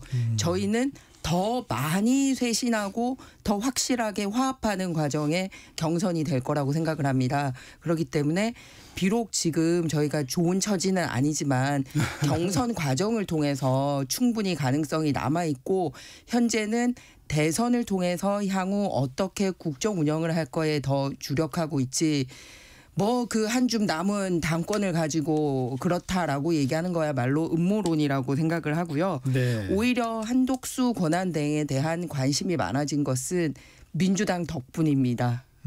왜냐하면 그동안 사실은 그다지 막 크게 이렇게 정치적인 행보를 하거나 뭐 자신의 존재를 막 드러내려고 스스로 하시는 분은 아니셨습니다. 네. 그런데 어떻게 해서 드러났습니까? 탄핵을 부당하게 시켰고 그 과정에서 부당한 탄핵 과정이 이제 결론을 받아서 무사히 돌아오지 않았습니까? 그리고 지금 시점에서 미국 관련이라든지 국제 정세라든지 이런 부분에 있어서 알고 보니 굉장히 경력이 훌륭하신 분이네. 그리고 특정 정파에 치우치지 않고 이 와중에도 흔들리지 않고 또 국정 운영을 잘하고 있네라는 거고요. 또 하나는 지금 무슨 당내 무슨 개파가 있는 것처럼 이렇게 말씀을 하시는데 이 계엄이나 탄핵 과정에 있어서 일방적으로 윤석열 대통령에게 유리한 진술만 하지 않은 걸로 또 알려져 있습니다. 이런 것들 때문에 국민의 주목을 받고 있고 그러다 보니 자연스럽게 거론이 되는 건데 좀 위험하게 느껴지시나 봅니다. 여기서 위험하게라는 거는 이재명 1위를 흔들 수 있는 후보로 보니까 또 이렇게 민감하게 반응하지 않나 이렇게 생각합니다. 예. 그렇게 해석하지 않으면 달리 해석할 방법이 없습니다. 현실적으로. 지금 김희정 의원이 말씀해 주셨는데 한덕수 대행의 경쟁력은 어떻게 보십니까? 다소 지금 여론조사에 갑자기 들어갔는데 상당한 지지율을 보이고 있습니다. 저는 뭐 제2의 반기문 총장 뭐 그런 길을 걸어갈 것이라고 생각합니다. 뭐 특별히 또 언급하고 싶지가 않습니다. 특별히 제가 아까 말씀드린 확실한 패전 처리용 투수를 내세우는 어떤 그 국민의힘 내부에 그 그림들이 좀 있다 이렇게 예측이 됩니다. 지금은 저희 어제로 11분의 후보 등록을 했거든요. 네. 예, 오늘도 후보님들 나오고 요 며칠 계속 이렇게 우리 요 프로에서도 인터뷰하고 있는데 네. 11분의 후보에 관심 가져주시길 바랍니다. 네. 그런데 또 다른 얘기를 좀 하게 돼서 어쩔 수가 없는데 네. 제3지대 빅텐트론 네. 이 부분은 현실화할 가능성이 있을까요? 어떻게 좀 전망하세요? 일단 정치는 생물이지 않습니까? 네. 그리고 어느 때보다도 지금 유력 후보에 대한 사법적인 위험성이라든지 이 여러 가지 입법 행정 사법을 통틀은 이제 독재 가능성에 대한 그 걱정이 반대 당에서만 있는 게 아니라 굉장히 일반 국민들에게서도 크게 존재를 하고 있습니다. 그러니까 어느 때보다도 선거 연합에 대한 얘기가 당연히 나오겠죠. 그런데 지금은 선거 연합뿐만 아니라 다음 키워드가 있기 때문에 가능성이 높다고 봅니다. 왜냐하면 선거 연합에서 그러면 선거를 이기기만 위해서 연합하냐가 아니라 개헌에 대한 입장도 현재 명확하게 갈리고 있습니다. 예, 지금 민주당 유력 후보인 이재명 전 대표만 개헌에 반대를 하고 있고 나머지는 이제 87 현 헌법제재로 안 된다. 이번에 여러 가지 교훈이 드러났기 때문에 바꿔야 된다라는 게 있고요.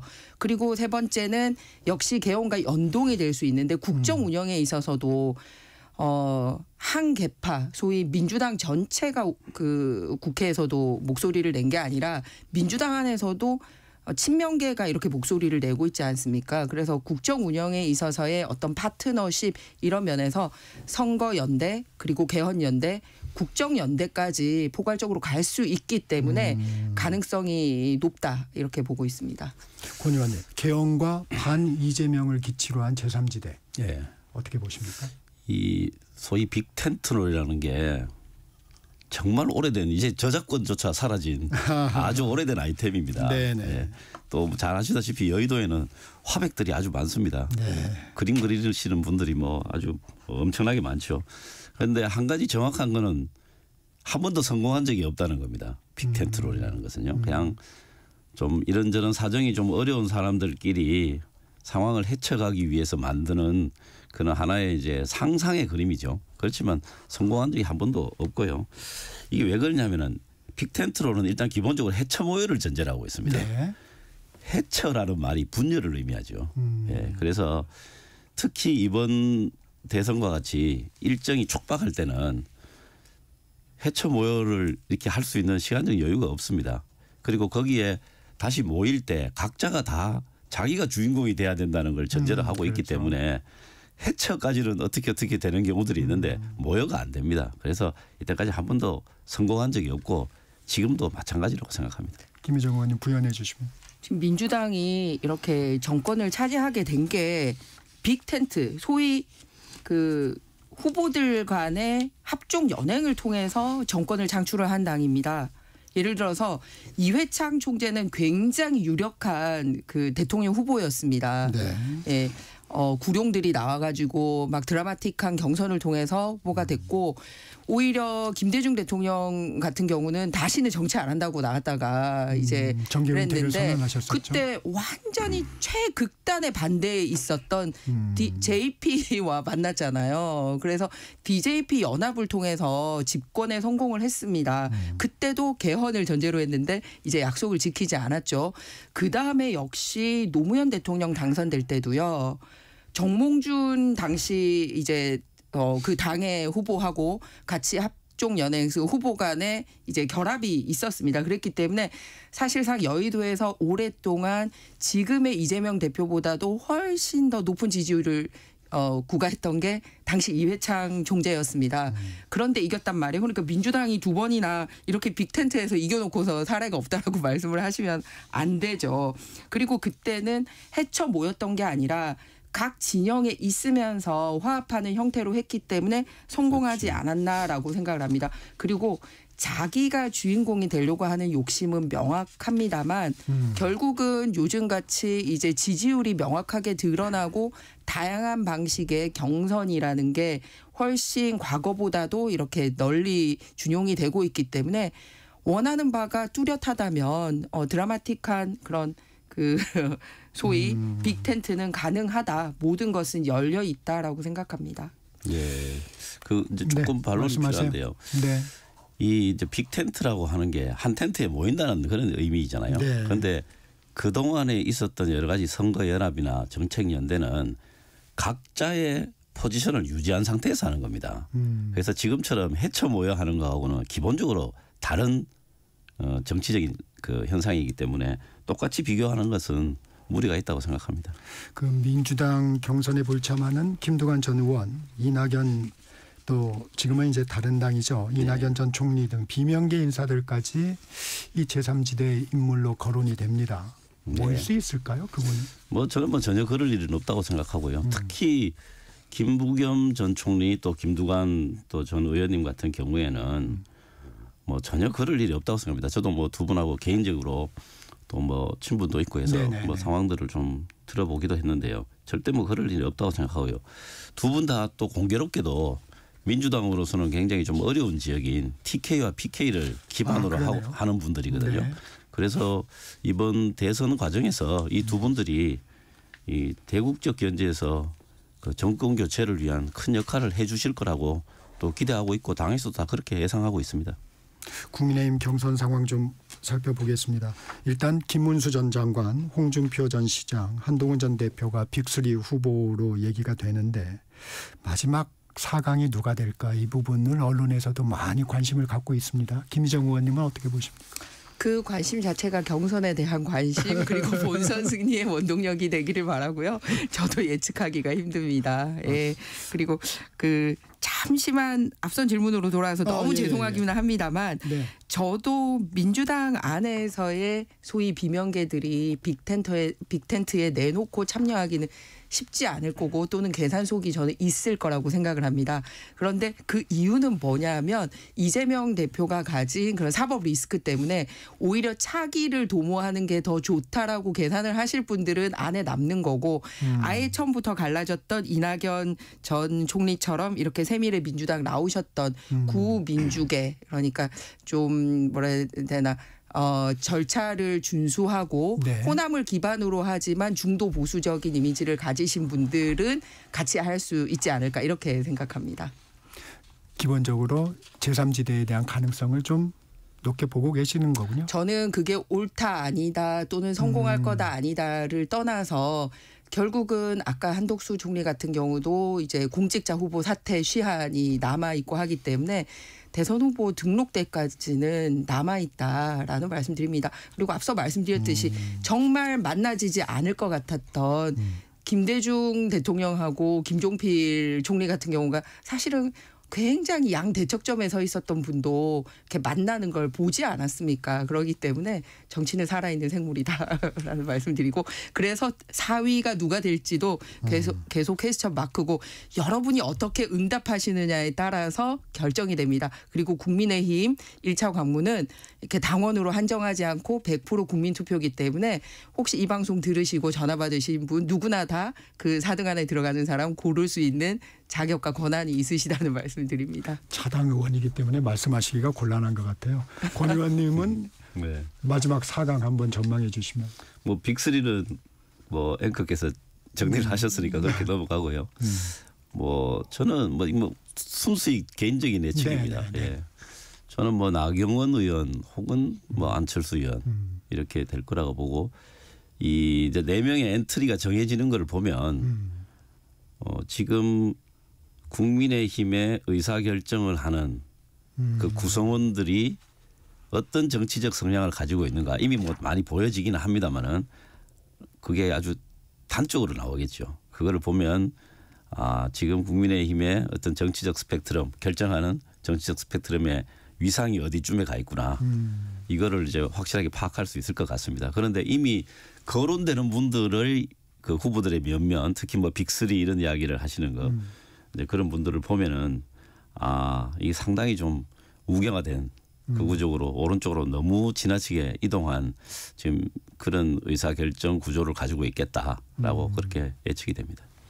김정은 뭘 보고 우경화됐다고 말씀하십니까? 하실 말씀 있을 것 같은데. 빅3에 대한 지금 빅3가 정리됐다고 이야기를 하시잖아요. 정리됐다는 게 아니라 앵커께서 의견을 얘기했고 저는 동의하지 않았고 우리 권 의원님 오히려 동의를 했습니다. 그런데 그 안에서 스펙트럼도 굉장히 넓습니다. 정치 큰 틀에서는 그렇지 않습니다. 이게 김문수, 홍준표 이런 분들은 최근에 비상계엄과 관련한 여러 가지 나머지 한 분은 여러 가지 은행 진짜 그것도 이야기할게요. 여러 가지 은행들이 어떤 정치적 스펙트럼인지 또 지금의 상황을 어떻게 보고 있는지에서 명확하게 사실 다 국민들이 알고 있고요.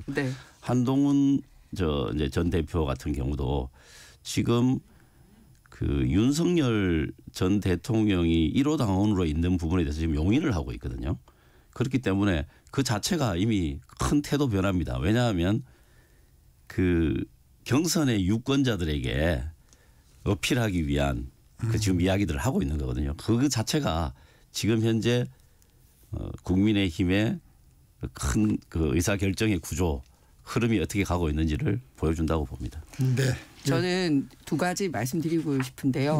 국민의힘 의사결정 저희는 최종 당원 당규는 바꾸지 않고 있기 때문에 마지막은 이제 당원과 국민의 그 의사를 다 반영을 하게 될 겁니다만 중간 과정에 있어서 말씀드렸듯이 100% 이제 국민 참여로 이렇게 진행을 하고 있습니다.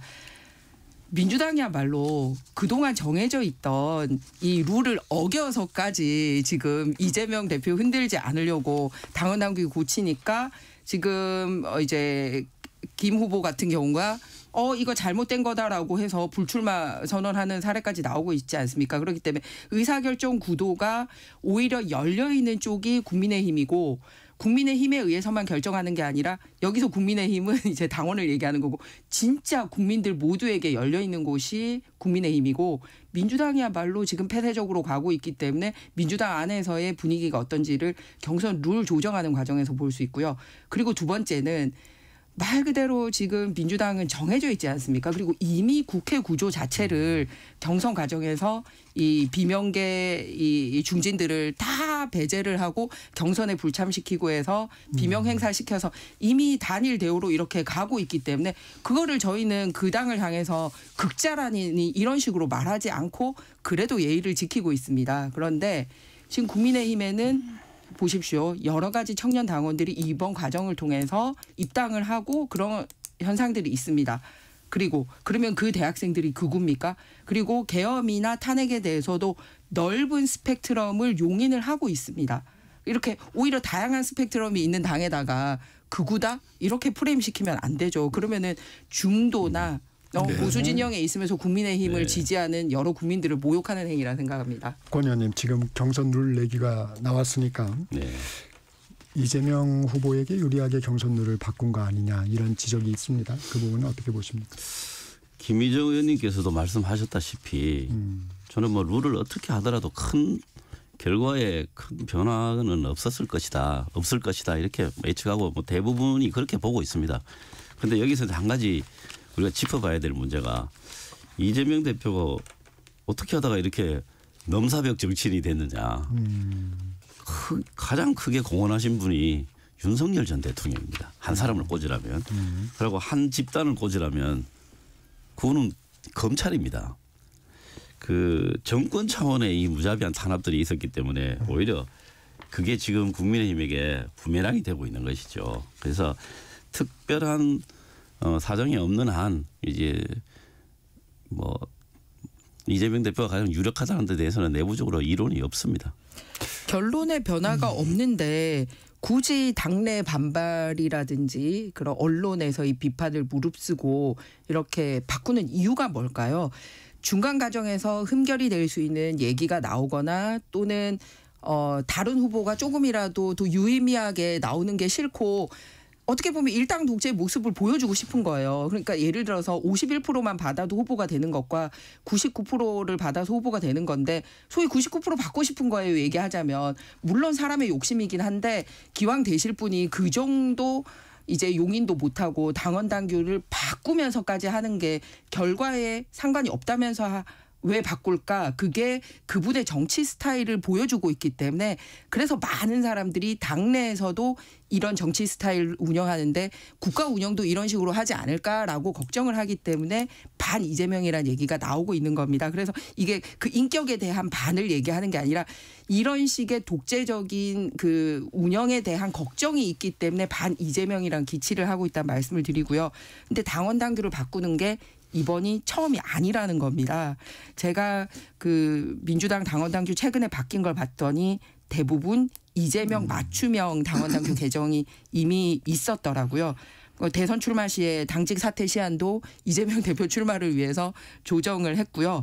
그리고 도덕성 강화 규정을 폐지를 했습니다. 왜냐하면 본인이 사법 리스크가 있었기 때문에 그 사법 리스크에도 불구하고 계속 당 대표를 하기 위해서 그 직무 정지시킬 수 있는 당원 80조를 폐지를 했습니다. 그리고 또 하나 그 도덕성 관련된 부분이 뭐가 있냐면 재보궐선거 무공천 원칙이 있었는데 이것도 폐지를 했어요. 네, 그래서 줄여주시고. 당원 당규를 본인들 입맛대로 바꾸는 사례를 봤기 때문에 국정 운영에 대한 걱정도 있다 이 말씀을 드립니다. 권 의원님 아까 뭐 이재명 사실 다른 이야기도 좀 많이 있습니다. 예를 들어서 이번 조기 대선이기 때문에 뭐 사퇴 시한 같은 거 이런 것들은 조기 대선이 그 뭐 총선도 예를 들어서 중간에 보궐선거가 있다든가 하면은 그 공직 후보 사퇴 시한 이런 게 훨씬 짧습니다. 이번에 걸 얘기하는 게 아니라 과거에 이미 바꿔뒀더라 그러니까 그 얘기입니다. 네, 그 훨씬 짧습니다. 그게 이런 걸 그 다음에 또 한 가지가 이 당원의 구성들이 좀 이 예전에 비해서 훨씬 많이 달라지는 그런 부분들이 또 있고요. 그런 약간의 이제 사정 변경이 있고 그런데 저는 뭐 전체적으로 각 후보들의 어떤 이런저런 이야기들을 좀 더 많이 수렴하는 그런 시간과 절차들이 있었으면 더 좋았겠다라는 생각은 하고 있습니다. 예. 네. 그러면 민주당 경선 관전 포인트는 뭔가요? 김정우 의원님은 뭘 좀 보고 싶으세요? 이미 결정나지 않았습니까? 근데 이런 얘기들을 하시는 분들이 있어요. 이재명 후보의 득표력이 얼마나 될 것이냐. 누가 2위일 것이냐. 이런 부분에 또 관심이 좀 가는 것 같습니다. 우리 권 의원님은 어떠세요? 지금 뭐 특정인을 거론하기는 어렵지 않습니까? 그런데 어쨌건 유력하게 2위를 할 것이라고 지목되는 두 분. 예, 두 분이 뭐 다 뭐 개인적 친분도 있고 해서 내가 뭐 누가 더 우위다 열이다 이렇게 이야기하는 거는 좀 도리가 아닌 것 같고요. 두 분 다 하여튼 열심히 하셔서 여기 좋은 뭐 끝까지 레이스 하실 걸로 좀 봅니다. 그래서 좋은 어떤 정치적 포부나 견해들을 국민들께 많이 알리고 또 결과적으로 그게 민주당이 대선을 승리하는데 밑거름이 될 수 있었으면 좋겠습니다. 초반 분위기를 보면 네거티브로 갈 것 같지는 않아요. 이번 경선은. 예, 그렇습니다. 네. 이 얘기 좀 여쭤보겠습니다. 권칠승 의원님은 민주당 중소기업 특별위원장을 맡고 계시죠? 지금? 네, 그렇습니다. 중소벤처기업 7대 정책과제를 발표하고 정책위원회에 공식 제안을 하셨는데 어떤 내용입니까? 7개를 했는데 굉장히 좀 정성 들여서 했습니다. 제가 뭐 중소벤처기업부 장관도 했고 해서 여러 가지 경험들을 살려서 좀 만들었습니다. 좀 설명을 드리면 짧게 말씀드릴게요. 최근에 이제 AI가 굉장히 중요한데 그냥 어떤 좀 구름이의 이야기보다는 실제로 적용되고 있는 전문직역 AI 이게 지능이 필요합니다. 그래서 AI 변호사로 불리는 이 리걸테크에 관련된 법안 제가 법안도 냈습니다. 그다음에 비대면 원격 진료 현재는 시범 사업으로 운영이 되고 있는데 이게 엄청난 산업입니다. 그래서 이 부분도 이제 합법화하는 게 맞겠다. 그다음에 일부 영구직이나 일정 지분 이상을 가지고 있는 벤처기업의 근로자들 같은 경우에는 법정 근로시간은 그대로 유지를 하되 좀 사용하는 데 있어서 편의성을 좀 높여주자. 예, 그런 부분이 있고 그다음에 그 이제 기술 침해 부분 이런 부분들을 빨리 구제해내기 위해서 한국형 디스커버리 제도를 도입하자는 거. 그다음에 그 대기업의 유보 자금을 모금 자본으로 전환하기 위한 그 12시 활성화 뭐 여러 가지 지금 규제들이 좀 있는데 제가 볼 때 조금 뭐 이제 풀어줘도 되겠다는 생각이 드는 부분들이 있습니다. 그 펀드 전체에서 어떤 제한 규정이라든가 이런 것들이 있습니다. 그런 것 좀 풀었으면 좋겠고요. 그다음에 이제 경제성 지능인들을 위한 중소기업 네트워크 구축망 또 퇴직연금을 벤처 투자에 허용하는 것 뭐 이런 것들이 주요 내용입니다. 네. 김희정 의원님도 하나 여쭙게요. 네. 김희정 의원님은 보면 의정 활동을 보면 청년 세대, 미래 세대에 좀 관심이 많은 것 같습니다. 네. 어떤 활동들을 좀 집중하고 계세요? 좀 전에 그 권 의원님이 말씀하신 부분에 미래 세대 중에 이제 사실 맞춤형으로 잘 이렇게 훈련을 받아야 되는데 맞추지 못한 것 중에 경계성 지능인 살짝 언급을 하셨거든요. 산업 현장에서 경계성 지능인 말씀하셨는데 저는 경계성 지능인에 관한 재정 법률안을 마련을 했습니다. 왜냐하면 아예 이제 그 장애인으로 지적 장애인으로 되지 않았는데 어린 시절에 맞춤형 교육을 받으면 완전히 일반인들하고 똑같이 좋은 생활을 할 수 있는데 초기에 발굴되지 못하다 보니 오히려 더 도태되고 사회적으로 다른 사람의 손길을 받아야 되는 이런 일이 있는데 현재 이 부분에 대한 정의가 성립되지 않다 보니 교육이라든지 취업이라든지 해서 재정법 만들었거든요. 권 의원님하고 같은 키워드 가지고 있으니까 관심 좀 부탁드리겠습니다. 네. 여기까지 듣겠습니다. 당당 토론 김희정 국민의힘 의원, 권칠승 더불어민주당 의원과 함께했습니다. 고맙습니다. 감사합니다. 네, 좋은 하루 되세요. 전격시사 여기서 마무리합니다. 앞서 말씀드린 커피 쿠폰 당첨자는 전격시사 홈페이지에서 확인하시면 됩니다. 커피 쿠폰에 당첨된 분들은 게시판에 휴대폰 번호 남겨주시고 비공개 여부 체크 바랍니다. 지금까지 진행의 KBS 기자 정창준이었습니다.